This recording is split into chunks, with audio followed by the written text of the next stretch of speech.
All right, good evening. Thank you. Welcome to tonight's event featuring Dr. Michael Kruger, who's speaking on the topic, Can We Trust the Gospels? Matthew, Mark, Luke, and John. My name is Jeremiah Von Kuhn. I'm part of the team at Grace Church of Greenwich, and on behalf of Grace Greenwich and Focus, who we're delighted to partner with, welcome. It's great to see so many young people, including a whole bunch of Focus students. We're glad you're here, and welcome to everybody here tonight. Thank you for taking the time to consider this important topic, and we're delighted to welcome Dr. Michael Kruger to help us think through this hugely important topic. Here's the format for our evening. In a moment, we'll ask Dr. Kruger a couple questions just to get to know him a bit better. Then he'll go straight into his lecture, followed by Q&A, question and answer for about 20 minutes. Please don't be shy to ask your questions. We want to make the most of this unique opportunity, so fire away with your questions. As you can see, we have a pretty full house, so one request, if you're part of Grace Greenwich and you have not brought a guest, so if you've brought a guest, hopefully you're sitting with them, but if you've not brought a guest, if we run out of seats, please just head upstairs to the overflow room and you can hear the lecture from up there, and thank you for serving our guests. It's a joy to introduce our speaker. Dr. Michael Kruger is serving as the professor of New Testament and Early Christianity at Reformed Theological Seminary, the Charlotte campus. He earned his PhD from the University of Edinburgh, where he researched a fragment of an apocryphal gospel. Most of us are wondering, what on earth is that? Just stay tuned. He's authored a number of books, including works on early Christianity and the New Testament. And Dr. Kruger has traveled all the way from North Carolina to be with us. And so, Mike, thank you so much for being here, first of all. We're delighted you're with us, and we can't wait to hear what you have to say. Thank you for giving us your time, your energy, and using your scholarship to serve us tonight. So thank you. Please join me in welcoming Dr. Michael Kruger.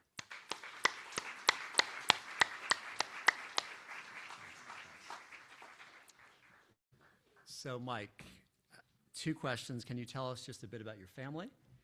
And second, we have many soon-to-be university students here. How did your experience as an undergrad at UNC Chapel Hill shape your faith and the course of your life? Thank you.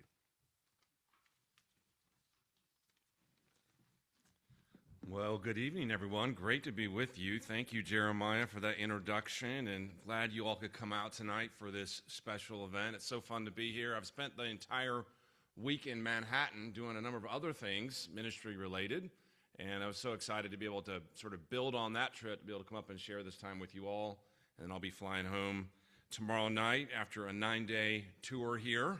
But I'll tell you, I've never been to Greenwich before. It is so beautiful. And it's just a wonderful spot. I was like, wow, this is really different than being in the city. And most of you are like, that's exactly why we're here, right? A little bit about my family and background based on the questions Jeremiah had to kick us off tonight. So I've been a professor for 25 years at Reformed Theological Seminary. My field, as he indicated, is really focused on the origins of the New Testament and what's called the New Testament canon. And so I deal with issues related to its transmission, its development, who picked these books and why, and of course those will be the topics that will occupy us for the weekend. I'm married to Melissa, and you may know my wife, Melissa Kruger, who works for the Gospel Coalition, who's done just amazing ministry in her own right, and we're always traveling around, passing each other, coming and going at the house. She actually has more books now than I do, and by a good margin. And she is now being, whenever someone introduces me, they say, is that Melissa Kruger's husband? And I'm like, yes, that's who I am, Melissa Kruger's husband.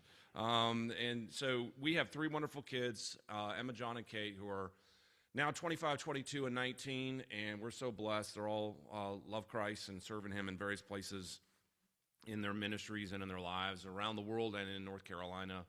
And we're just so thankful for them. One of the things that Jeremiah mentioned to kick us off tonight is my own story, which is a great lead into what we'll be doing this weekend. You wouldn't know my story unless you've read my book, Surviving Religion 101, which I saw copies in the back there, and so some of you may have read that story. But my journey, which has led me really to be here with you tonight in this weekend, actually began when I was a freshman at UNC Chapel Hill. I grew up in North Carolina and found myself at the major North Carolina University there. And as a freshman, I showed up having grown up in a Christian home and loved Christ and wanted to serve him. And I had been told, hey, university environment is hard, and here's all the pitfalls you're going to face. Here's all the challenges you're going to have. And I figured I was ready and had gotten all the advice I thought I would need. When I showed up at UNC, it was very clear that I had to pick this sort of slate of classes for my general ed, and one of those was a religion class. And so in my religion class, I figured, well, I'll look through the catalog here. And yes, by the way, we had a catalog back then. Most of you are like, what's a catalog? Yeah, no online class picking back then. And I saw this introduction to the New Testament class. And I figured, well, I don't know what that'll be like, but I need to check a religion box. Why not take this class? So off I went. The very first day, it was very clear that I was in way over my head. This professor was dynamic. He was smart. He was witty. He lectured with an eye towards evangelicals. It was clear that he considered himself to have been an evangelical at one point, and then he abandoned all that when he got his PhD and realized the Bible really wasn't true and was full of contradictions and all kinds of problems and had forgeries and made-up stories. And I sat there and thought, man, this is going to be one long semester. And it was. And I had a bit of a sense of, like, is everything I believe a lie? Maybe all I believe has been made up. Maybe I've been wrong all this time. Those of you who've been Christians very long know that that eventually is going to happen to you as a Christian, where you're going to have a moment thinking, is any of this really true? Or is this just pie in the sky? I hope it's true, and I've made it up in my head. That professor turned out to be a very well-known scholar by the name of Bart Ehrman, who some of you may know is now probably the foremost critic of the New Testament today, and just had a new round of interviews around because of his new book he just released over Easter. Well, at the time, Bart Ehrman was not famous. He was just a brand new professor at UNC Chapel Hill, but that sent me on a trajectory of asking hard questions about whether the Bible's true and whether you can trust it. And I realized that all the questions and all the challenges that I got in that religion class had actually been answered, and been answered long before, and been answered many times, and been answered really well, even though I got none of the answers in the class. And so I thought, that's a field I want to study, and that led me to a master's degree and PhD, and now 25 years into my career, here I am tonight, looking forward to talking to you. And that sets up what this weekend's about. Tonight, I'm going to be speaking on why Matthew, Mark, Luke, and John are reliable and belong in our Bibles, and that will occupy us for this evening. And I don't know if I want to say a word, Jeremiah, about this weekend. So I'll be back tomorrow for 3 more lectures. Some of you have signed up for the whole weekend. Some of you didn't even know there was a whole weekend. Some of you are glad not to know there's a whole weekend. Regardless, 3 lectures that I'll be giving tomorrow continue our journey through it. And here's what I'll be doing. I'll be taking a tackle of what I consider the 4 biggest challenges to the reliability of the Gospels and the reliability of the New Testament. And these are the 4 challenges that once I share them throughout the weekend, you're going to say, yes, those are challenges I've heard, those are challenges I'm familiar with, and those will be the ones we're going to deal with throughout our time together. So I believe our sessions will pick up tomorrow with talk number 2 around, I think there's breakfast at 8:30, and then 9:30 is the first of those sessions, and they'll speak 3 times, and then lunch, and then the third one will be after lunch tomorrow. So I'm looking forward to tackling more than just what we're going to be tackling tonight. So if you like what you hear today, which I hope you do, then hopefully you can talk to some of the staff and figure out what opportunities we have to bring us all back tomorrow. Okay, that leads us into tonight. So I want to introduce where we're going to go tonight, and the whole topic of our discussion tonight has to do with this question of why Matthew, Mark, Luke, and John. Why are these the Gospels in our Bibles? How did they get there? And why should we think they're the right ones? Now, as we get started with that tonight, I want to begin in a very unusual place.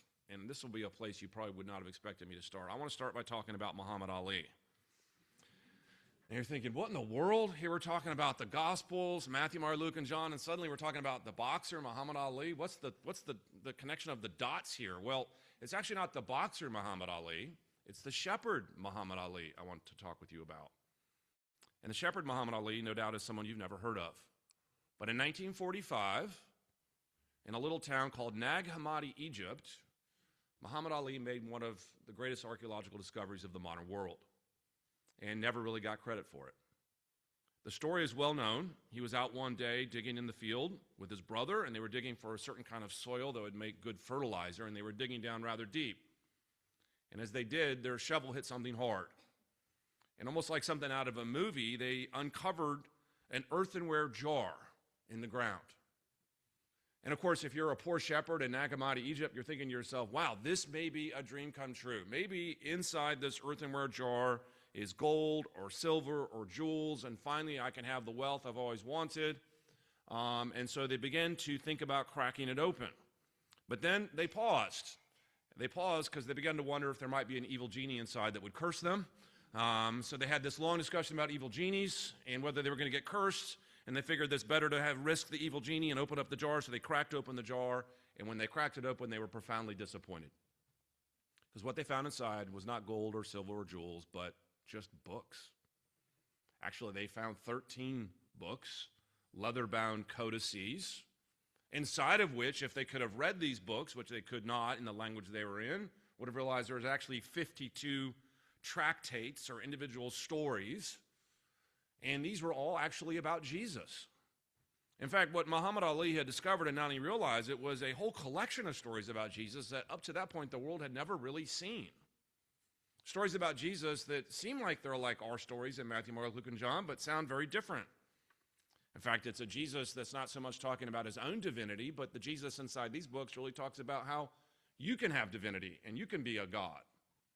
And the Jesus inside these books isn't so much talking about the problem in our lives being this problem of sin, but really the problem with us is the lack of enlightenment. And if only Muhammad Ali had realized what he had discovered, and he did not, and he ended up selling those books to an antiquities dealer who sold it to another antiquities dealer, who sold it to another antiquities dealer, and only later did the world realize that what he had found was what later became known as the Gnostic Gospels. The Gnostic Gospels was a one-of-a-kind collection of Jesus stories, at the center of which is the most famous one I imagine you've heard of. You may have even read it. You may have even studied it at a university class. That is a book called the Gospel of Thomas. So of all these stories, the Gospel of Thomas stood out as the most fascinating. And I can imagine that Muhammad Ali would have been a very wealthy man if he would have realized that. But this became the darling gospel of the academy. And it raised a lot of questions. In fact, the questions it raised in that moment are the very questions that we're still talking about tonight, and the reason we're here. Which is, what do you do with a book like the Gospel of Thomas anyway?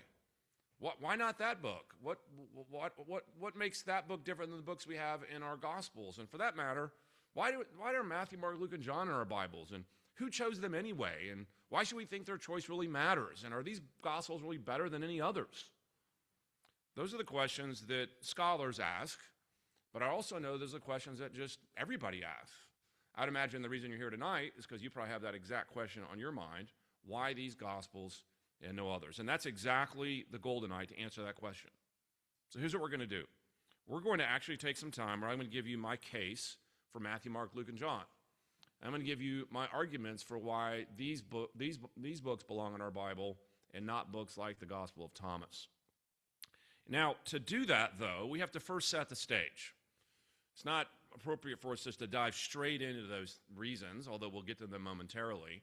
But I want to take a step back for a moment and talk about the whole phenomenon of lost gospels in general. Because unless you understand the phenomenon of lost gospels in general, you really won't have the contextual orientation to understand what's actually happening in this debate. So I want you to think about it with me for a moment. Just on the broad picture, I don't know if you've ever noticed how fascinated people are with the concept of missing books of the Bible.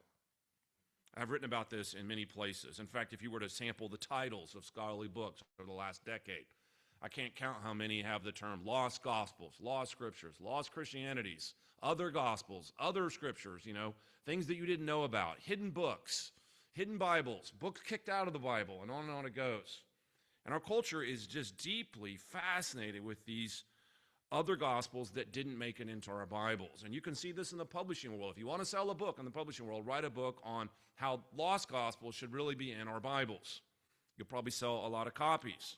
The reason I know is because I write books about how they shouldn't be in our Bibles, and I don't sell a lot of copies. I make a joke with my students sometimes. I should just write a book saying that Gospel of Thomas belongs in our Bible, and I'll sell a lot of copies and later say, oh, didn't mean it, sorry. Regardless, our culture is fascinating. The question is why? There's probably many reasons. I imagine one might surmise that it's our culture's previous fascination with the world of sort of conspiracy theories in general. This idea that maybe something has been true all along that we never really knew and someone has hidden it from you only now to be discovered. Okay, we love stories like that. They sell books and they make great movies. But there's actually more going on there that explains this cultural fascination with lost gospels. One of the things going on is another cultural fascination, a cultural fascination that precedes most people's encounter with this question. And that's a cultural fascination with the diversity of religions and the diversity of ideas. Let me explain what I mean by that. One of the things that's often trumpeted in our world when people talk about religion and religious truth is just the vast diversity of religious opinions, philosophical perspectives, religious claims. There's all these different systems, all these different teachers, all these different people around the world, all claiming to have a religion they think is true, and all saying other religions are false, all competing in the marketplace of religious ideas. And by the way, that's exactly true. Doesn't take much to just look around the world and to realize, wow, diversity rules the day. Now, when I talk about diversity, I don't mean ethnic diversity or cultural diversity. I mean the diversity of ideas. It is a world filled with them. And everybody has their own opinion, and it seems sometimes that no one can agree. That's not in dispute.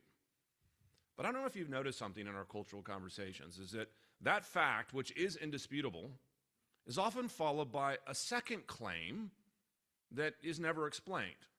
It's a second claim that is attached to that previous fact, but then there's never a logical link between them. And so what people will say is, wow, look at all the diversity of ideas and all the different religious opinions out there, and therefore, here comes the second fact, and therefore they claim no one religious view could be right.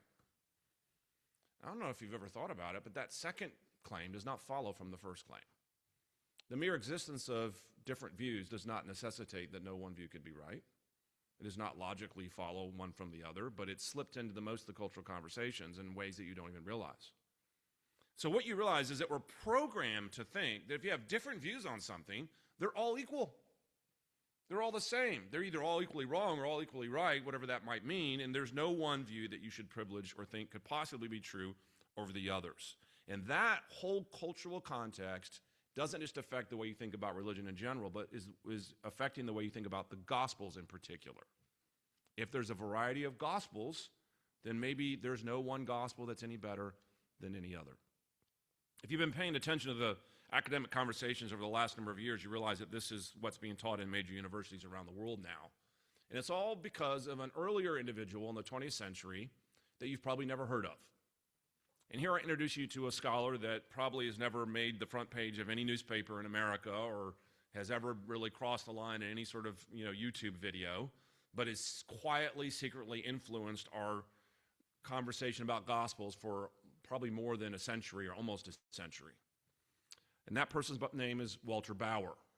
You've probably never heard of Walter Bauer, but in 1934, he wrote a very famous book called Orthodoxy and Heresy in Earliest Christianity. It didn't start out famous. When Bauer wrote his book in 1934, no one noticed. And the reason no one noticed, because no one in Germany in 1934 was thinking about Walter Bauer. Everybody was thinking about this other guy named Adolf Hitler. And it was something that just got lost in the academic space. But then, many years later, actually in 1971, Bauer's book was translated into English. And it's like someone just dropped a bomb on the field of New Testament studies, because Bauer made remarkable claims, and his claims are all about the issue of diversity. And here's what his claim was. His claim was that when you look back in early Christianity, there's no such thing as early Christianity. In fact, when you look back into the earliest centuries of Christianity, there's Christianities, plural. Many different groups claiming to be the one true Christianity, many different groups claiming to have the one particular right view of Jesus, all arguing about whose version of Christianity is the right one, all battling it out. And so Bauer's argument is not only do you have different versions of Christianity, each of these different versions of Christianity have their own books. They have their own canon. They have their own Gospels. And so Bauer argues the only reason you read Matthew, Mark, Luke, and John is not because Matthew, Mark, Luke, and John are any better than any other gospel. The only reason you read Matthew, Mark, Luke, and John is because that group happened to prevail. And winners write the history, and winners choose the books. If another group had won, if the Gnostics had won, you wouldn't be reading Matthew, Mark, Luke, and John. you'd be reading the Gospel of Thomas, the Gospel of Philip, and the Gospel of Mary. And you wouldn't even know the difference.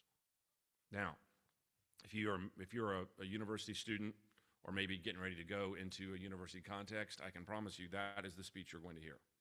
And that has pervaded all of modern scholarship. And by the way, on a rhetorical level, it is a very effective speech. Because on a rhetorical level, everyone wants to say, you know what, you're right. No gospel is better than another. They're all the same. Let's not privilege one over the other. Let's pick the gospel you happen to like, which happens to be another way of saying just pick the Jesus you happen to like, and let's just all let it be. But that works good rhetorically, but let me suggest to you that it doesn't work very good historically. When you think about this idea that all gospels are the same, which is the speech that you get at a major university today, I want to suggest to you that only works unless you leave aside the historical data, if you don't look into the historical questions. Because once you look into the historical questions, you realize very quickly, wait a second, all gospels are not the same. In fact, there's a reason why Matthew, Mark, Luke, and John are in our Bibles. And it's not arbitrary, it's not accidental, it's not just random. And this is where I want to lay out the case for you tonight.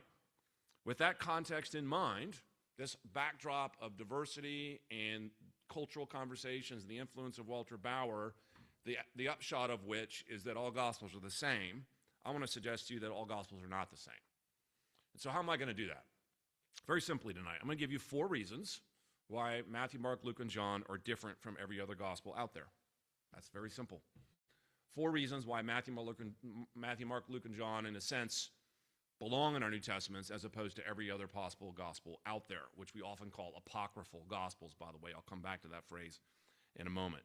Now, by the way, as we work through these 4 tonight, I'm not suggesting that there's only 4 reasons. I've got one talk with you, right? Now, we're going to talk about other issues tomorrow, and I'm going to deal with other problems related to the Gospels tomorrow. But for tonight, I've got one talk, so I can't say everything. I think there's many more than 4 reasons. But this, I think, is a succinct case. Now, as you listen to this, some of you are in different places. Some of you are coming in, you already believe Matthew, Mark, Luke, and John. And so hopefully, on one level, this is encouraging to you. Great. Some of you are coming in, you're like, I don't believe any of this. And I think maybe all Gospels are the same. Great, that's fine, and this is a chance for you to hear maybe the other side, maybe a side you've never heard before. And if you've been in a major university environment, you certainly probably never heard the other side of the argument.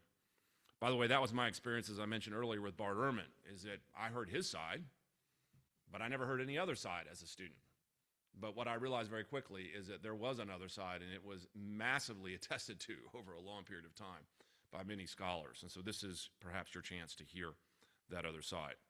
Okay, 4 things. Let's work through them one at a time, and then as promised, when we're done, we'll do the Q&A time, which, by the way, is my favorite time anyway. I often go to speak at colleges and universities. I love the Q&A time. Sometimes I tell people, let's just skip the talk. We'll go right to the Q&A. We'll just do the whole time on Q&A. But we won't be able to do that, but hopefully you can save your questions up, and we get to those at the end. All right, 4 things that make Matthew, Mark, Luke, and John distinctive. Let's start with the first of 4. Here's the first one. Our Gospels, which we call the canonical Gospels, those are Matthew, Mark, Luke, and John, those Gospels are the earliest Gospels we have. Those Gospels are the earliest Gospels we have. When you do history, and I'm not sure, most of us have really sat down and thought a lot about history, but when you ask the question, who lived in history, what did they do, what did they say, what were they like? The only reason you know anything about the answers to those questions is because somebody somewhere in history wrote it down. It's that simple. We don't know about anything in history, aside from very broad things that archaeology can tell us, and that's not much. We can't really know much about anybody in history in terms of who they were, what they did, and what they said, unless someone wrote it down. That's what history is. Someone somewhere wrote these things down, and we look at their reports, and that can tell us something about what happened in these particular contexts. But historians realize that when someone writes something down, you don't want just any circumstance under which someone wrote something down. You want a very particular circumstance under which someone wrote something down. And in this first point, we come to the very first circumstance we're looking for. We want any report of an historical event. It'd be a dream for historians to have a report of any historical event to be written as close as possible to the event they're actually recording. This is just common historical sense. One of the ways that you sort of know this is common historical sense is just imagine the opposite problem. Let's imagine that we had a gospel about Jesus written in the 4th century. By the way, we do have gospels about Jesus written in the 4th century. We could talk about some of those if you'd like. But if you have a gospel about Jesus written in the 4th century, you might think, okay, that's interesting. I suppose a person in the 4th century could get some things right. It's possible they could get some things true. It's not impossible. But if I had a gospel in the 4th century and I had another gospel in the 1st century, I'm thinking, wow, all else equal, I'm taking the gospel in the 1st century. This is common sense in the historical world. You want a gospel written as close as possible to the events that they're purporting to record. All right, so what events are we asking the Gospels to record? Well, obviously the events of Jesus of Nazareth, who lived in the 1st century. So we can ask the question this way: do we have any Gospels that date to the century in which Jesus lived? I mean, pretty good to have that, wouldn't it? I mean, if you're trying to ask what happened in the 1st century, you might want to know, first of all, do we have any Gospels dated to the 1st century? Dated to the century in which Jesus did these things, that he said these things, and supposedly taught these things. And the answer is actually we do have Gospels that come from the century in which Jesus lived. We actually have 4 of them. And only 4. And their names are Matthew, Mark, Luke, and John. Let me explain. Scholars have debated for generations about the date of the Gospels, and I won't give you an historical tour of the discussions. They've gone on from the 18th century into the 19th century and into the 20th century. What you may not realize, though, is that scholars disagree over just about everything in biblical scholarship. My joke to my students is if I put 5 scholars in a room and ask them to get a topic and discuss, I'm going to get 5 different answers almost every time. What's remarkable about the date of the Gospels, though, is it's one of the exceptions to that rule. There's actually a remarkable, deep, and wide consensus now among scholars about the dates of the Gospels all being from the 1st century. This didn't always used to be the case. They used to think John was 2nd century, and there's been repeated attempts to try to stick Thomas in the 1st century. Maybe we have another gospel from the 1st century, and every once in a while someone will try to shove Thomas into the 1st century. But after all the dust is settled on all these questions, scholars across the board, liberal, conservative, evangelical, and otherwise, all have recognized no. Actually, the only gospels dated to the 1st century are Matthew, Mark, Luke, and John. It's a remarkable thing to watch because there's hardly anything that you could call a genuine consensus in modern scholarship. Actually, there are a couple books just recently released, and by recently I mean in the last decade, on the Gospel of Thomas and its date. And this has sort of settled once and for all any claims to put Thomas in the 1st century. And these are books written by Simon Gathercole and Mark Goodacre, who both independently reached the same conclusion, and that is that Thomas is a late 2nd century gospel and is not a 1st century text at all. Now, the dates vary slightly. I mean, whether you put Mark in the 50s or 60s, or you put Luke in the 70s or 80s, etc., is neither here nor there. There's always these disputes about the micro-dating, but there's a massive amount of agreement that these Gospels, and only these Gospels, come from the century in which Jesus lived. Now, before we leave this first point, let me just make a couple implications from this before we move on. And some of them are obvious and some of them are less obvious. The first implication, of course, is the one I hinted at a moment ago. If you're creating a perfect gospel in one sense as an historian, or at least the most ideal situation, obviously you're going to want a gospel written in the century in which Jesus lived. And as we've already indicated, we want a gospel written as close as possible to the events they're purporting to record. In no other gospels but ours are there. That means every apocryphal gospel, and by the word apocryphal, we just mean by that word gospels that are like the Gospel of Thomas, that look like they kind of sound like ours, but they're really not ours. These apocryphal gospels, all of them are 2nd century or later. Let me just say that again because it just needs to sink in for you. Every other gospel other than Matthew, Mark, Luke, and John is written in the 2nd century or later, and some of them much, much later. None of them go back to the 1st century. So comparatively, we already have a reason to think that all else being equal, Matthew, Mark, Luke, and John are the earliest gospels we have. That gives a solid foundation for the historical credibility over and against any of these other gospels. But there's more to be said than that. There's another implication that often goes missed, and let me explain what it is. Actually, I was talking about this with someone down in New York this week about the implications of 1st century dates for our gospels. They hadn't connected the dots here. If, in fact, our gospels were written in the 1st century, and they were, that means they were written at a time when other people were still alive that saw these things and experienced these things. This is remarkable. Because if you wrote a gospel in the 1st century and you were fabricating stories or making things up, people are like, well, no, that wasn't true. That wasn't the case. Think about it for a moment. One of the things that the Gospels claim is that a person by the name of Joseph of Arimathea, who was a very prominent member of the Sanhedrin, gave his tomb to Jesus to be buried in. If you just made that up and you wrote the Gospels in the 1st century and they're like, there was no Joseph of Arimathea. I was on the Sanhedrin. That's a made-up name. Or imagine Joseph of Arimathea was a real person and read it and go, I didn't do that. That wasn't my tomb. trying to write a gospel in the first century that's not true to the facts, when people are still alive that can refute them or support them, you're not going to get out of the gate. Now, some will say, oh, that's not true. The ancient world, people were just so gullible. People in the ancient world will believe anything. You stick a piece of paper in front of them and claim something happened, they'll believe it, right? Isn't that how it worked in the ancient world? No one had a sense of what history was in the ancient world. Also not true. Actually, what you may not realize is that in the Greco-Roman world, historians were very careful about their work and often would critique other historians for bad history. And what's one of the classic things they would critique their fellow historians for bad history is writing about events when you weren't there and you were nowhere close to it and they long ago in the past and you never interviewed an eyewitness. That's a really big problem. No, these Gospels would not have any chance of making it into their level of popularity if they had been written in the first century at a time when others were alive. Now, by the way, that wouldn't be a problem in the 4th century if you wrote a gospel. If you wrote a gospel in the 4th century, you made up stories. Who's around that can say it didn't happen? Nobody. So there's a very different scenario. Not only is a 1st century gospel inherently better, but a 1st century gospel is inherently more risky if you're in fact making it up. But this is one of the most classic examples. So here on this first point, at one level, we could almost stop here tonight. You're like, are all gospels the same? Well, no, only 4 go back to the century in which Jesus lived. We could have a one-point talk. When was the last time you ever heard a one-point talk? Ever heard a one-point sermon? Where's Dan? You ever preached a one-point sermon? I doubt it. Jeremiah? Yeah, come up with a one-point sermon. Shock someone some Sunday. I've got 1 point, and then I'm going to sit down. That never happens. You could do it, though. Next time you're on an airplane with somebody, and they get in a conversation about the Gospels, you can say, I'm no biblical scholar, but I know one thing.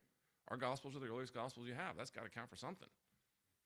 By the way, I get in a lot of conversations on airplanes. What's the first thing people ask you when you're on an airplane? What do you do, right? And I'm like, oh, no, here we go, right? And as soon as I tell people what I do, the next thing you know, they're like, well, I go to church, and I don't really go as much as I should, and it's like a confession booth on the airplane,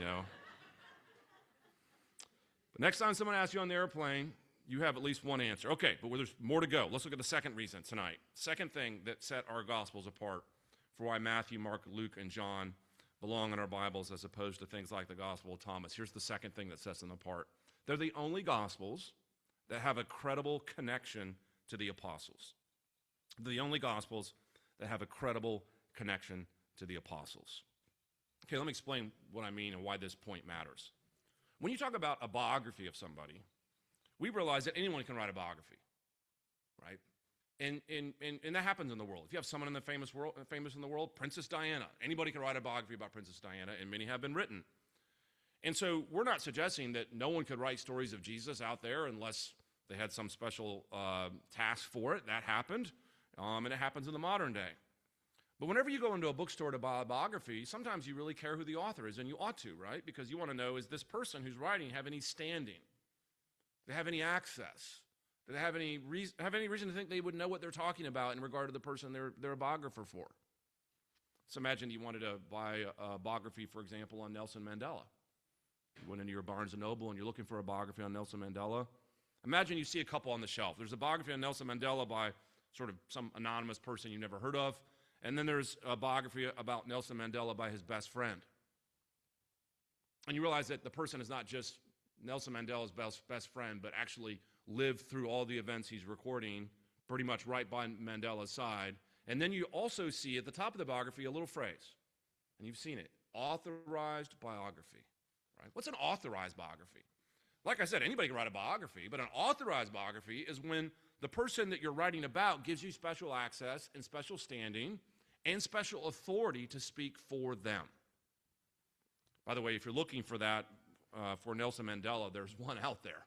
And by the way, his name is Anthony Sampson, who is one of Mandela's best friends and was there through all the activities of apartheid in South Africa and the imprisonment of Mandela and so on. If you want the real story, you're going to want a biography written as an authorized biography by his best friend, who was an eyewitness and there.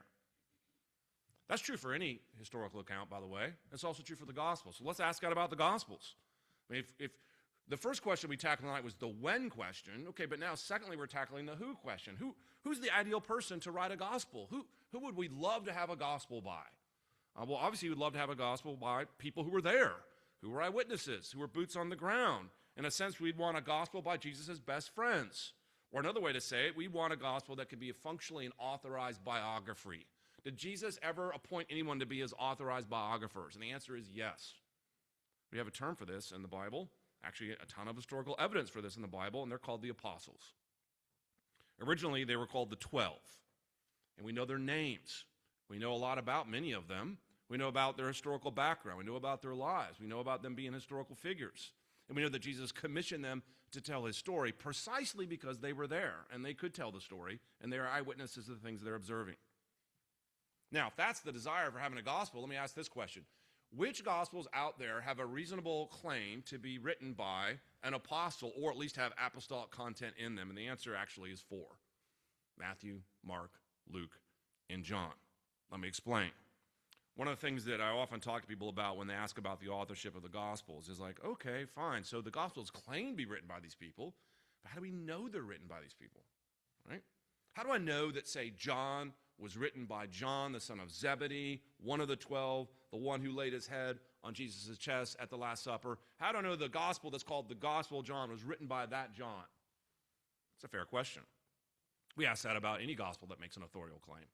Do we have any reason to think it's true? Well, when it comes to John, and by the way, I could do this for all 4 Gospels, but for time reasons, I'm just going to do this for John. For John, we actually have really good evidence for this. When we want to know whether the title reflects reality, we could talk about the origins of the titles, which actually go back really, really early and are remarkably consistent across the board. But the other way we know is by patristic testimony, by people who are the earliest Christians that tell us, yes, this book you're reading called John, the author is John, the son of Zebedee. Those testimonies are really valuable. A classic one is a guy by the name of Irenaeus in the 2nd century. Irenaeus was this massively important church father. When he talks about the Gospel of John, he says, when you read the Gospel of John, you're reading it was written by John, the son of Zebedee, one of the 12. Now, of course, your next question is, well, where did Irenaeus get that information from? How do I know Irenaeus was right about that? Great question. We know where he got his information from his mentor, who was a person by the name of Polycarp. Polycarp was also another well-known figure in early Christianity. And of course, your next question is, well, where did Polycarp get it from? And here's what's remarkable. Polycarp was mentored by John himself.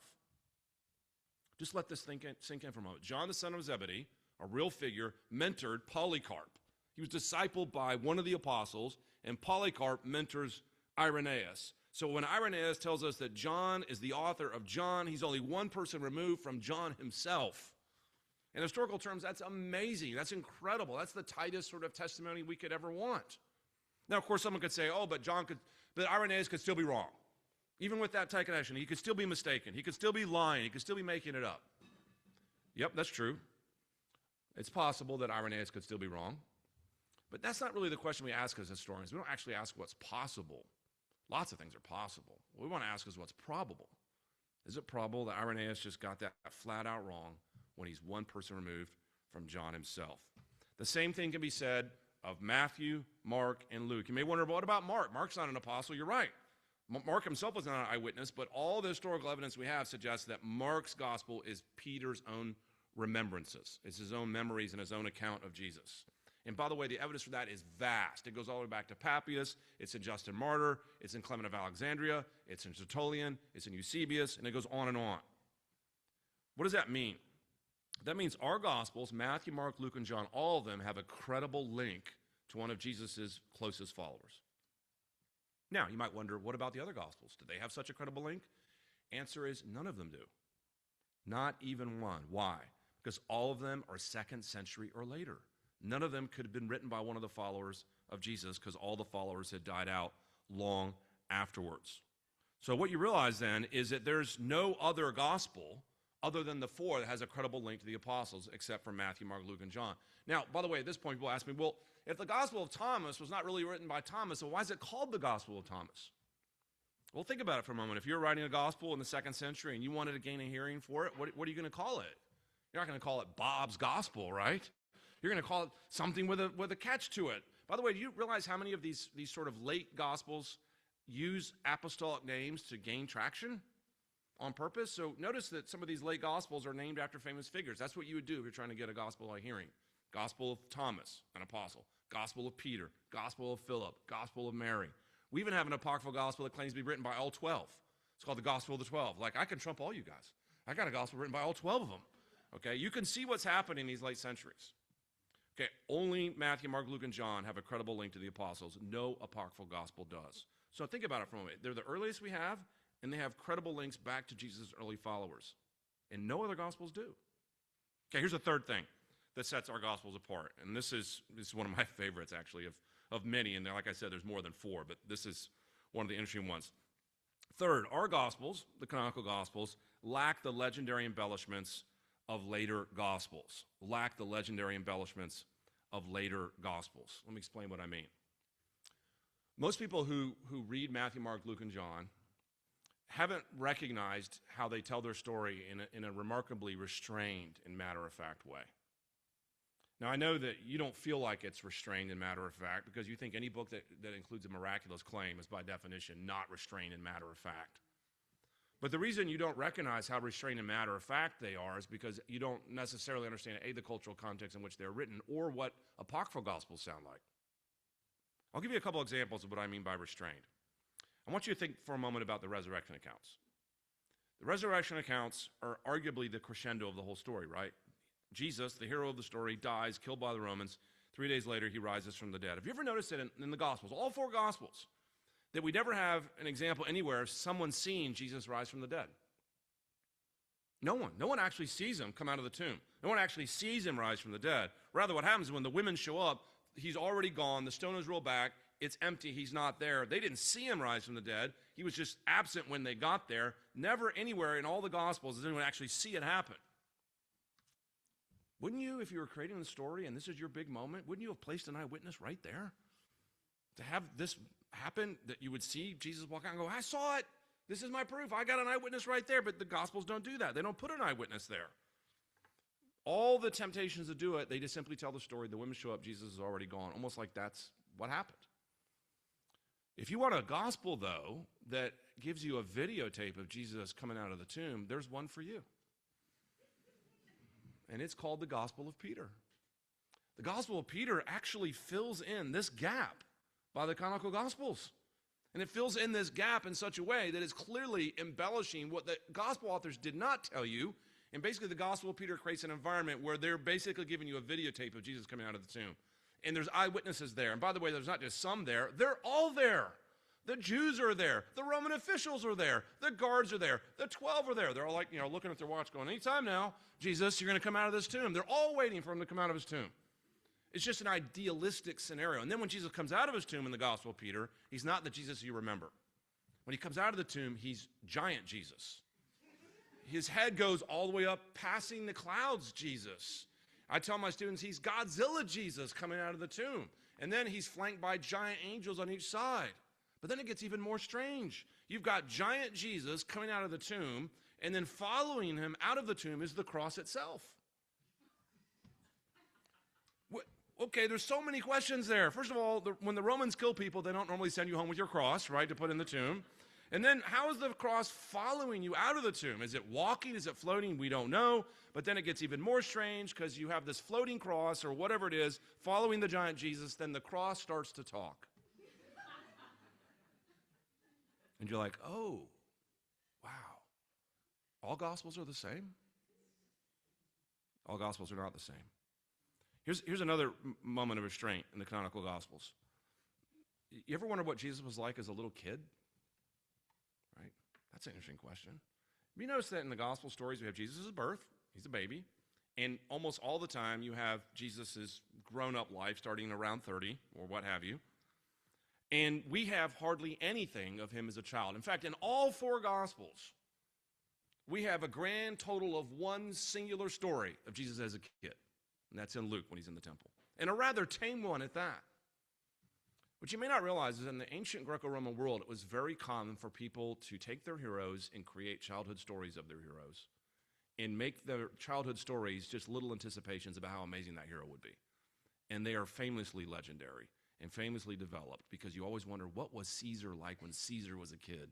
And you look at little JV Caesar over here and you come up with cool stories about how he was always a leader from day one and this, that, and the other. And the stories in the ancient world abound like this of all these Greco-Roman philosophers, kings, and leaders. Think about the temptations that the gospel authors must have felt. to fill in the gap here. What would Jesus be like as a child? What would it be like to grow up with Jesus? Did he ever get in trouble? Ever get grounded? How many times did Jesus' brothers and sisters hear the phrase, why can't you be more like your brother Jesus? I don't know what it happens to be. But with all the pressure, we get a grand total of one very tame story. But if you want to know what Jesus was like as a child, there's a gospel for you. And this one is called the Infancy Gospel of Thomas. By the way, not the same Gospel of Thomas our friend Muhammad Ali found, a different gospel called the Infancy Gospel of Thomas. It tells you everything you want to know and probably don't want to know about Jesus as a child. And this is one of the most bizarre stories you'll ever read. Jesus is a terror as a child. He is not a blessing. He's a little hellion in the village, just ridiculing and mocking people and causing problems. So bad, in fact, that at one point, another little boy bumps into the boy Jesus, and the boy Jesus in the Infancy Gospel of Thomas strikes him dead on the spot. And then when the village gets upset, he raises the kid from the dead. In fact, the village is so upset by how bad this little boy Jesus is, he comes to his father Joseph and says, you got to get this kid in control. So Joseph goes to the boy Jesus in the Infancy Gospel of Thomas and says, son, you got to stop doing this. And the boy Jesus threatens his father, threatens to kill his father Joseph. And then another later in the story, he ends up breaking the Sabbath and making little clay pigeons on the Sabbath. And when they come to accuse him of breaking the Sabbath, he turns them into real birds and they fly away. And on it goes. Even at one point, the Infancy Gospel of Thomas has the boy Jesus flying off the top of a building. Fascinating, entertaining, but make no mistake about it, all Gospels are not the same. Our Gospels write in a much more restrained, matter-of-fact manner. And you can tell the other Gospels are late precisely because they fill in the gaps left by the canonical four. Okay, here's my last of the four, and then I'll look forward to your questions. The last thing I'll mention by way of a reason to set our Gospels apart, and this is, we talked about the when question, the earliest we have, the who question, only ones with a probable chance of being written by the earliest followers of Jesus. Thirdly, they don't have this crazy, legendary, late embellishments. And then fourthly, the canonical Gospels, Matthew, Mark, Luke, and John, were recognized very early by church and Christians. They were the most early recognized Gospels by the earliest Christians. Okay, so let's ask this last question a little differently. If we want to know which Gospels to read, maybe we should ask the question of which Gospels the early church read. Which Gospels did they value? Or let's change the question slightly. If the argument is all Gospels are the same, did the earliest Christians think all Gospels are the same? Great question, right? Now, if you take a university religion class on this, they'll tell you, oh yeah, in the earliest centuries of the faith, there was no agreement on which Gospels were the right ones. There was no agreement on which Gospels to read. It was like a literary wild, wild west. Everybody's reading this Gospel and that Gospel. There's no unanimity. There's no coherence. Each group had its own text, and it's just a literary free-for-all. I've heard that argument so many times. I've heard it in books, believe it or not. I've heard it certainly on crazy YouTube videos.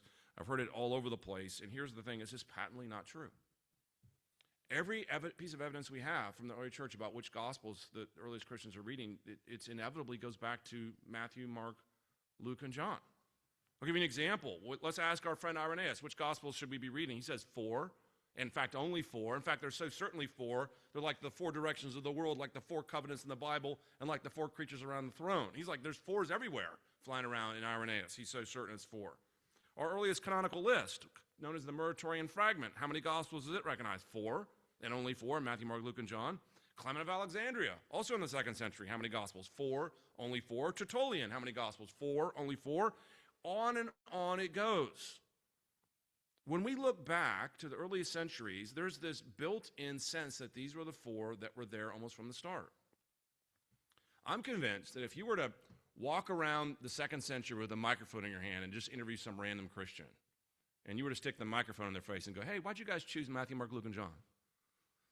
I don't think that question would make sense to people. I don't think they thought of themselves as choosing these books. I don't think they viewed themselves as having the authority to choose books. They would have said, we didn't choose Matthew, Mark, Luke, and John. Those were just the books that were handed down from the apostles. It'd be kind of like asking someone why they chose their parents. Ever ask someone that? Ever meet someone's parents? Why'd you choose these two? They're a little odd. I don't know why you chose these two. They'd be like, I didn't choose them. They're just there as far back as I can remember. Well, that's kind of like it was with the Gospels. Matthew, Mark, Luke, and John were there, apparently, for many people as far back as they can remember. By the way, the evidence for this goes well beyond what I've told you. Let's take manuscript evidence, for example. One of the things that's interesting is in the 2nd century, they begin to have copies, of course, of the Gospels, but then scribes began to put multiple Gospels in the same manuscript, called a codex. So now you're combining Gospels together. Here's one thing that's amazing, is that whenever Gospels are bound together like that, guess which ones they always are? Matthew, Mark, Luke, and John. You don't ever have an example, not once, anywhere in all of Christendom, where you have Matthew, Mark, and say Thomas, or Matthew, Luke, and the Gospel of Philip, or something like this. It's some hodgepodgey mix of apocryphal Gospels and canonical Gospels. It's always Matthew, Mark, Luke, and John, wherever you turn. And so if we want to ask which Gospels to read, the early church says, well, we're kind of a little closer to this than you guys now, and if you would listen to us, we would tell you that the Gospels that we think you should be reading are Matthew, Mark, Luke, and John. Okay, where does that leave us? My goal tonight is to answer the question that our friend Muhammad Ali raised. What do you do with a book like the Gospel of Thomas? How did our Gospels get in there? And are all Gospels the same? Our friend Walter Bauer made the case that yes, Gospels are all the same. You should not privilege any over any other.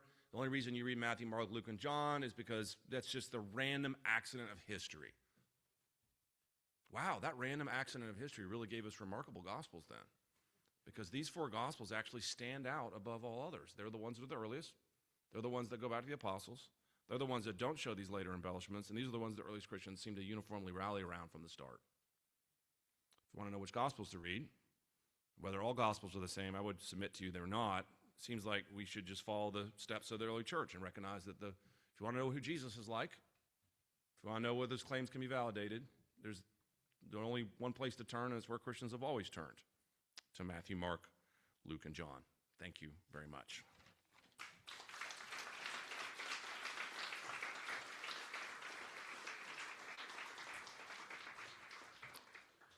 All righty, so Q&A time.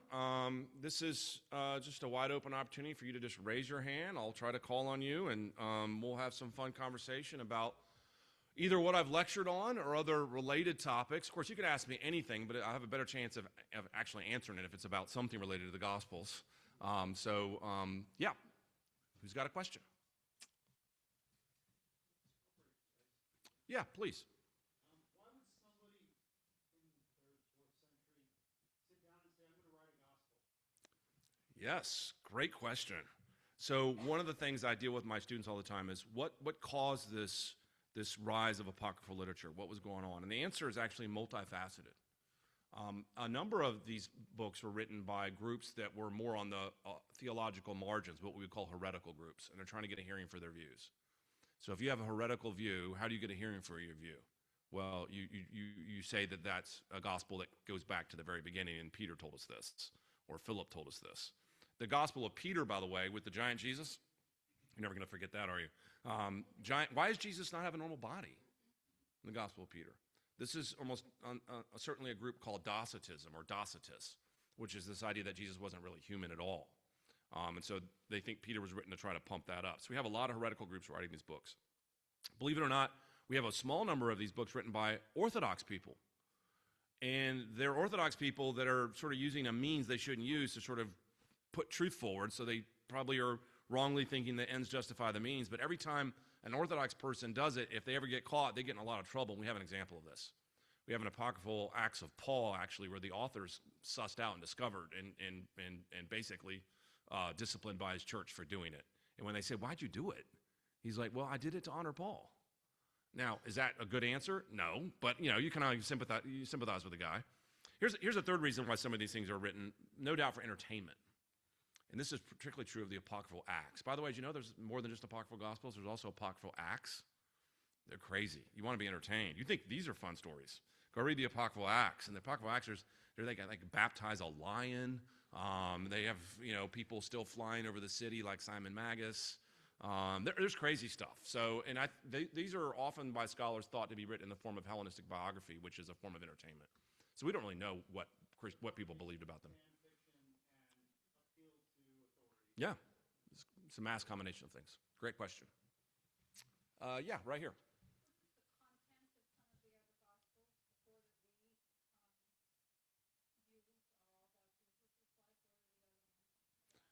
Yeah, so that's a very broad question. If you didn't hear the question was, what's in these other gospels is effectively what you're asking. Well, it varies. So we have some gospels that are called gospels that hardly mention Jesus at all. So in the Nag Hammadi collection, there's a gospel called the Gospel of Truth, and it's really not even about Jesus. It's about emanations from the other world and how their creation story works and so forth. And then the Gospel of Thomas, interesting, it's different too because it doesn't have any real narratives about Jesus. It's just his sayings. If you read the Gospel of Thomas, it's not about what he did. It's not about his death and resurrection. It's not about his birth. It's not really even about his life. The Gospel of Thomas is all sayings of Jesus, just one after another. 114 of them, actually. And so some of these Gospels shouldn't even be called Gospels because they don't really look like Gospels at all, but the name is there, and we kind of roll with it. And they can have some bizarre content. So here's a little tidbit for you. The last line in the Gospel of Thomas, Logion 1:14, says on the lips of Jesus that every woman who makes herself male will enter the kingdom of heaven. Every woman who makes herself male will enter the kingdom of heaven. You're thinking, that is weird and a lot probably offensive, and rightly so. And this is the kind of stuff you get in these other Gospels. So lots to say about other Gospel content we won't have a chance to say tonight. Great, yeah, right here. It's a little off topic, but why do you think none of these heretical groups survive as some kind of branches, unlike other groups that exist today, like Mormonism, that have their own books? Yeah, well, if you didn't hear the question is, why didn't some of these groups survive? Actually, they did for many, many generations. We know the Marcionites lived or survived for many, many generations. The Valentinians did too. And then I would argue that some current cults and groups go back to the roots of some of those. So they may live on in different forms. But probably one of the reasons they eventually didn't survive is because you have certain church authority and government to snuff them out. You know, the ancient Roman world, particularly in the Roman Empire, wasn't sort of a free speech democracy, right? Where like, okay, we're going to recognize your little quirky group. No, I mean, if you didn't follow the right way, you got trounced. So in one sense, they didn't survive over long term because of the nature of the political scene, but they did survive for many, many generations. Yeah, in the back there, by the window.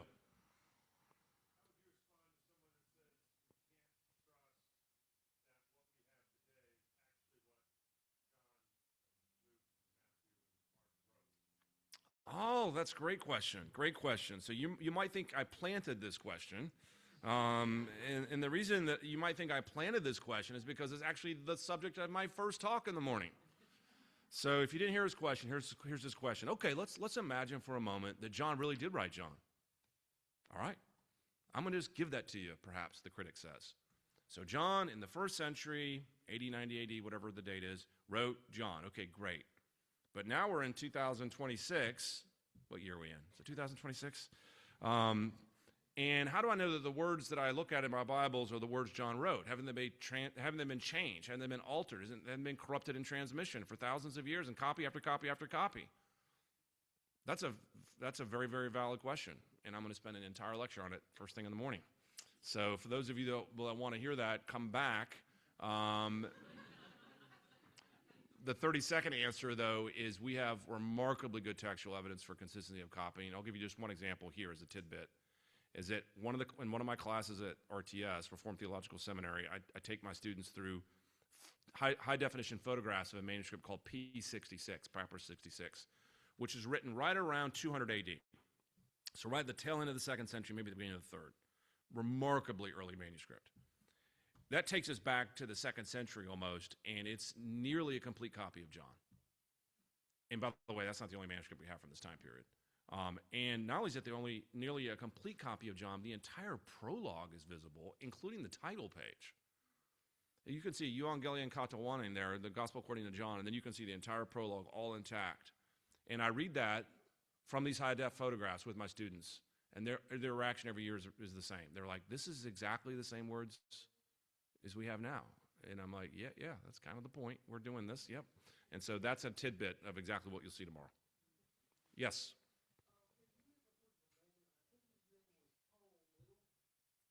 You said Paul Little? I'm not sure.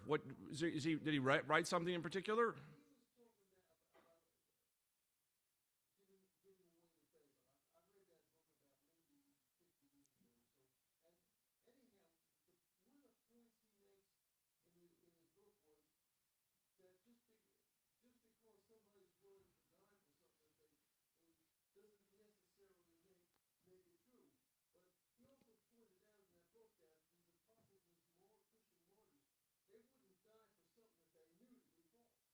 Yeah, absolutely. So if you didn't hear the question or the point he's making, he's like, look, what can explain the martyrdom of these earliest Christians around the resurrection of Jesus in particular if they had fabricated it?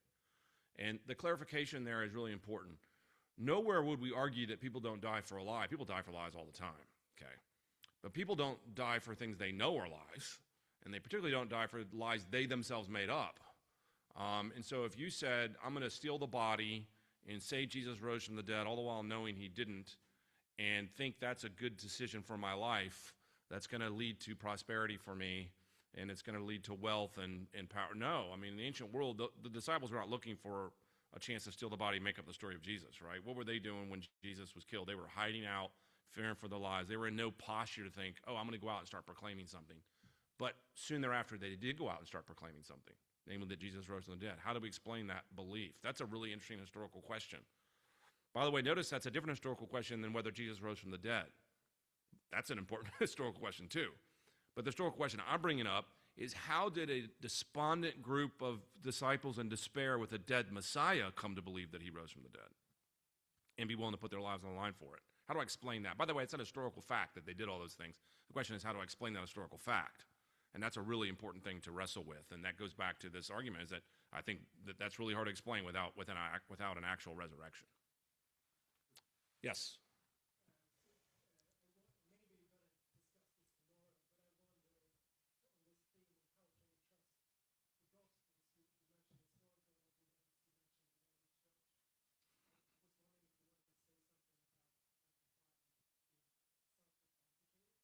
Yeah, great question. Wow, I think I planted that one too. So the question was, okay, you're using historical arguments tonight to talk about why we believe the Bible, but isn't it true that the Bible is also the best evidence itself for its own divinity? In other words, it provides internal evidence for its own divine origins, and we have a term for that in theology called self-authentication, that we believe the Bible is self-authenticating.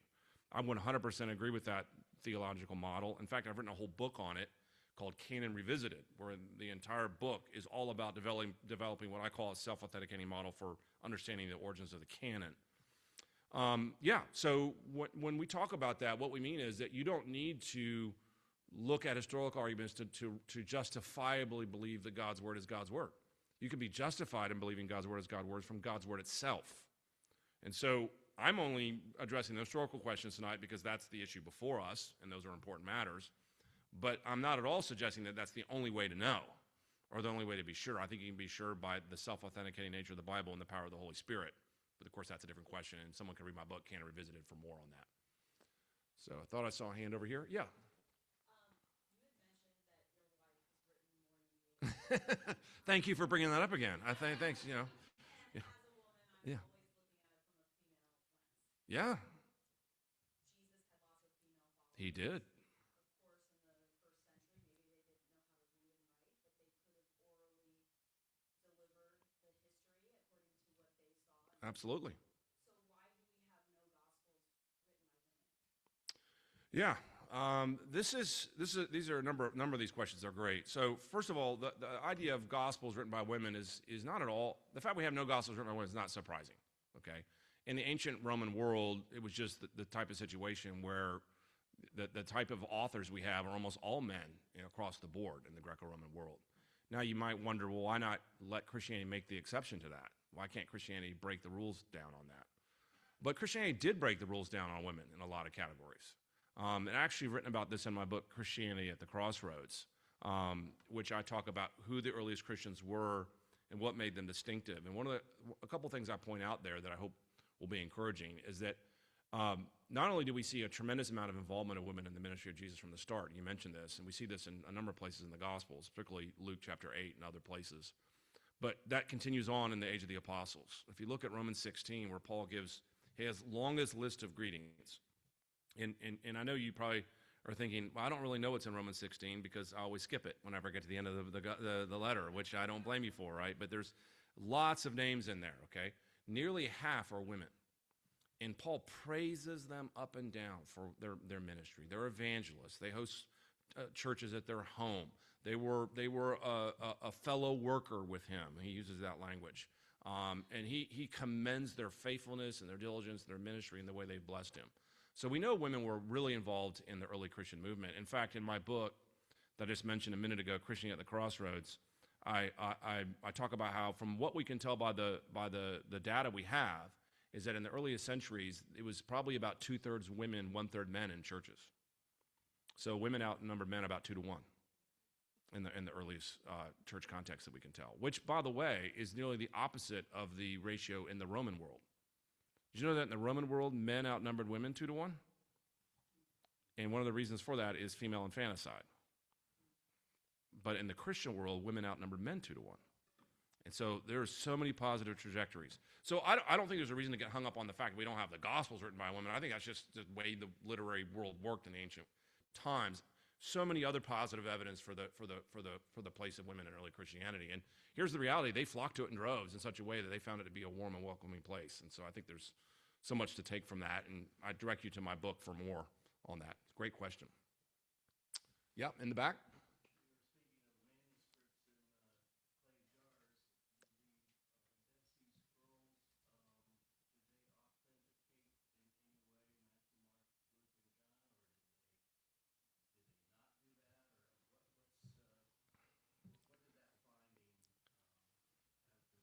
Yeah, great question. So if you didn't hear the question was about the role of the Dead Sea Scrolls, since we're talking about manuscripts and what role it has in authenticating the Gospels. By the way, our friend Muhammad Ali discovered his stuff in Nag Hammadi, Egypt in 1945, and then just a few years later, in 1947 and a little bit in 1948, the Dead Sea Scrolls were discovered. And by the way, the Dead Sea Scrolls, you're thinking I'm going to make this up. I'm not making this up. The Dead Sea Scrolls were discovered by a shepherd looking for lost sheep. How about that? He was looking for lost sheep, and what happens in the hot sun of the desert is the sheep would go into the caves along the shores of the Dead Sea to get out of the sun, because it was cool in there. And so when he's rounding up his sheep, he was going to get his sheep out of the caves, and so he's throwing rocks in to scurry them out, and he throws a rock into one of the caves, and he hears the shattering of pottery. And he's like, well, that doesn't sound like a sheep bleeding. What's going on? So he goes in there, he finds a stone jar, and these were big stone jars, very high, different from the ones that our friend Muhammad Ali found, because these were on scrolls, not on codices. That's a different conversation. And I'll deal with that tomorrow too, by the way. And on these scrolls were copies of many, many books, including Old Testament books. You ask if the Dead Sea Scrolls authenticate the Gospels. Well, they predate the Gospels. So they're only Old Testament books and other Jewish literature. So they don't authenticate the Gospels in that sense. They predate the Gospels. But here's what's interesting about the Dead Sea Scrolls is that there's so many prophecies of Jesus in the Old Testament that are so accurate. Critical scholars for years thought that Christians had manipulated the Old Testament text to make it sound more like Jesus. And this is particularly true of places like Isaiah 53, the suffering servant passage.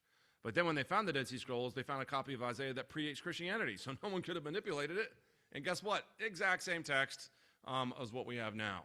And so the Dead Sea Scrolls are confirmatory of Old Testament transmission in some ways, but are also lay a really important foundation for the Jewish nature of things at the time. And they help us understand Jesus better because they help us understand Judaism. Okay, that's true, but they're not directly related to the Gospels. Jeremiah's pointing at somebody. Who we got here? Over here? Yep.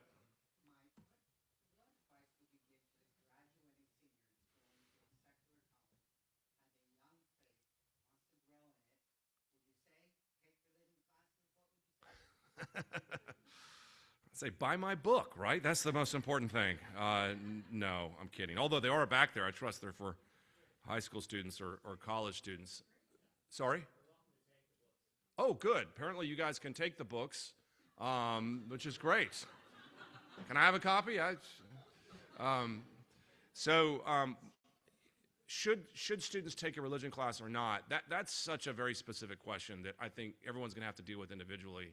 What I tell students to do, and of course I do say this in the book, is that what you can handle and what you're ready for depends on the person, depends on their context, and you need to be wise about that and not there's two extremes. One is, I'm so scared, I'm going to stay in my bubble, that extreme. The other extreme is like, oh, I'm fine, nothing can ever touch me. I'm just going to march into college with this sort of overconfident mentality. I think both of those extremes are mistaken. What I will say is that the number one predictor of people staying faithful through college is not hard to find. It's absolutely clear. All the studies show it. All the stats show it. Whether a student plugs into a solid Christian ministry and has fellowship in college or doesn't is the number one determining factor. Now, I cover a lot more in the book than that. But when people have doubts, the tendency for doubts is to go off alone in the dark. And my speech is stay in the group and stay in the light. Don't go off alone in the dark. By the way, in the book, I call that my horror movie advice, okay? So my horror movie advice, if you like scary movies, I actually like scary movies. I know that probably makes me a bad Christian, but that's another conversation. If you watch scary movies, the protagonist makes the same mistake in every scary movie, right? Which they run off alone in the dark. And you're like yelling at the TV, like, what's wrong with you? You don't go off alone in the dark. You stay in the group and you stay in the light. You go off alone in the dark, bad things happen.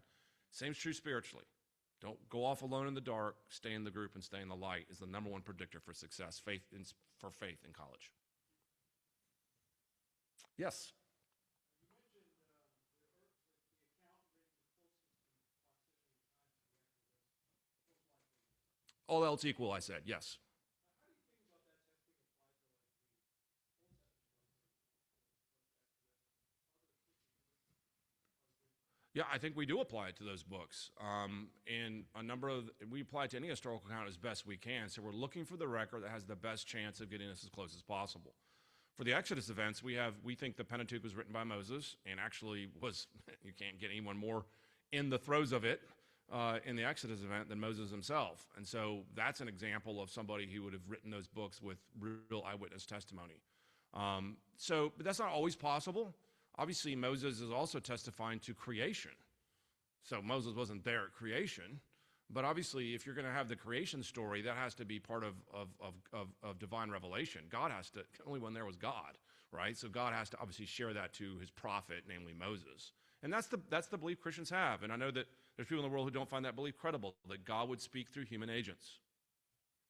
But basically, the Christian claim of the Bible is that when you read the Bible, you're not merely reading the words of humans. They are the words of humans, but they're not merely the words of humans, that they're given to them by God and that they're speaking for God on his behalf, and that God has chosen, for whatever reasons, to speak through human agents. And so, yeah, some things only God knows. And by the way, that's what makes the Christian claim credible. Let me explain why. You ever notice when you talk to somebody that they have their own religious views of things, and that's fine. And they might have views about eternity and life after death, things like, how does one go to heaven or not go to heaven or whatever happens to be. These are massive questions of eternity and scope. How does anybody ever know the answers to them? If I told you what I personally think about heaven and eternity and life after death, you're like, well, thanks, Mike. Appreciate your personal opinion. But you only find that credible if I have a source behind me that actually has access to that information. Who has access to that information other than God? Now, Christians at least have a cogent claim then. Our cogent claim is at least we think this comes from God when we make these claims. And other people make similar claims but don't have divine revelation. So I would say that it's internally more coherent to make such a claim with divine revelation than without.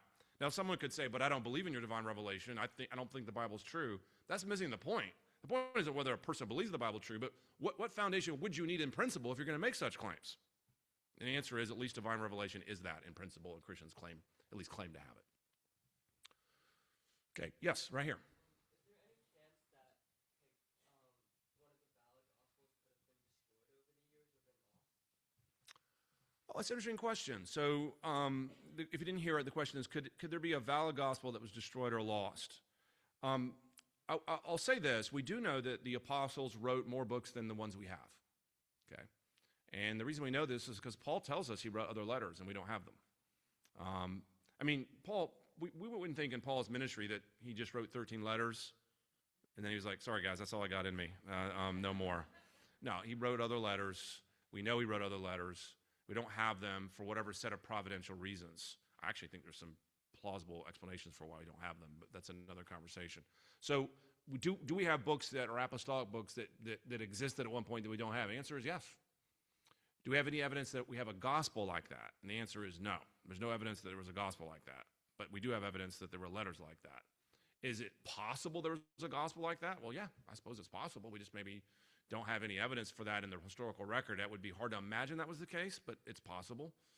Of course, the next question on the docket is, what if we found one? What if we found a lost letter of Paul? I usually get that question in such settings like this, and the answer is we just have to deal with that as we deal with that. But I think that's very unlikely that we'd ever find those. God in his providence, I think, preserved the 27 books he wanted preserved for his church. Yeah, right here. Speaking on Paul, I know a lot of people don't love what Paul writes in his letters, and is there as much historical documentation for his stuff as the Gospels? Actually, there is, and I get it. I know why Paul's losing the popularity contest there.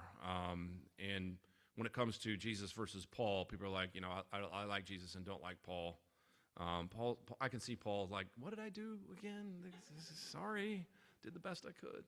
I do think that Paul is often misunderstood by a lot of the cultural conversations around us. And they take a quick look at Paul and say, oh, he's this and he's that. I'm not sure they're giving full weight and due to the larger picture, but that's another conversation. But to your question, I think your question is, was Paul a real historical figure? Do we know a good deal about him? And did he write the books attributed to him? And the answer is, we have a ton of historical data about Paul, a lot. He's an archetypal figure. We can root him quite deeply into these first century circles. And we know these are his letters. Now, modern scholars will challenge some of the letters. They'll say, for example, that he didn't write the pastoral epistles, is what modern scholars say. Evangelicals would disagree. We can have those conversations. But the vast majority of his letters, even secular scholars agree, are actually from him. So yeah, we know who he is, we know his connectivity, and we know how deeply he runs in the early Christian movement. And here's the other thing, is that he knew the Lord's brother, James, and he knew the 12. And he claims to have encountered the risen Jesus. So there's a lot of historical confirmation there. So, all right, Jeremiah, you got to let me know how we're doing here. Okay, one or two, right here, yes.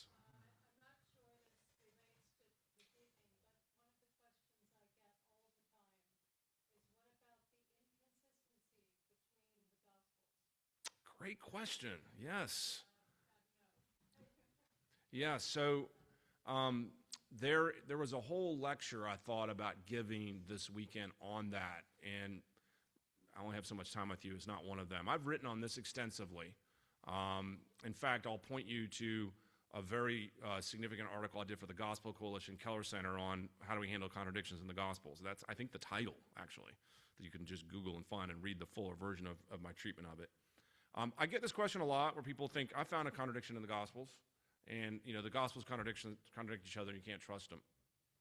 I think what tends to happen is people tend to judge the Gospels on modern standards of historiography and not the way history is done in the ancient world. So I'll give you some examples of this. Is that in the ancient world, it was common when you told history that you wouldn't tell it in chronological order. You would group stories together thematically. We see Mark do this all over the place. Another thing you do in the ancient world is that when you heard someone give a speech, you could summarize the speech and condense it down, or you could paraphrase it. Why would you do that? Well, first, for space reasons, can't say it all, and then also you would paraphrase it for your audience so they could understand what was being said. There's also the way stories were told. Sometimes they would be condensed, so what would look like a long timeline you could tell in a shorter space. Once you understand the type of freedom that ancient historiographers had, you realize a lot of these so-called contradictions really evaporate pretty quickly, and I think upon closer scrutiny can be resolved. One of the classic things I ask someone when they say the Bible contradicts itself, usually what I say to them is, hey, tell me the contradiction that you've really studied and can't solve, and maybe I can help you. And I think you can see where this is going. Most people don't have one because they haven't studied one. They just heard this, they contradict themselves, but they haven't actually even tried to resolve them and found out how you do such things. Now, of course, scholars will say, no, we've tried and we haven't done it. Okay, well, we can have that conversation, but I just want people to realize that a lot of these really do have answers when you probe more deeply into them. Okay, good. We'll stop there. So I'm going to let Jeremiah wrap up any other final scheduling issues or anything else you want to say about tomorrow. I'll be around for questions and comments here afterwards. Thank you very much.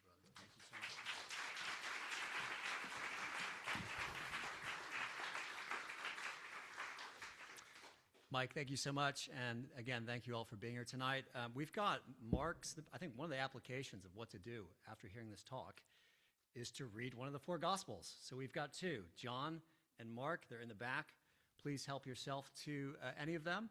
And for the high schoolers, Mike's book is in the back left there. Please help yourself if you'd like one of those. And if you can, please stick around for refreshments and drinks, and have a great evening. Thank you.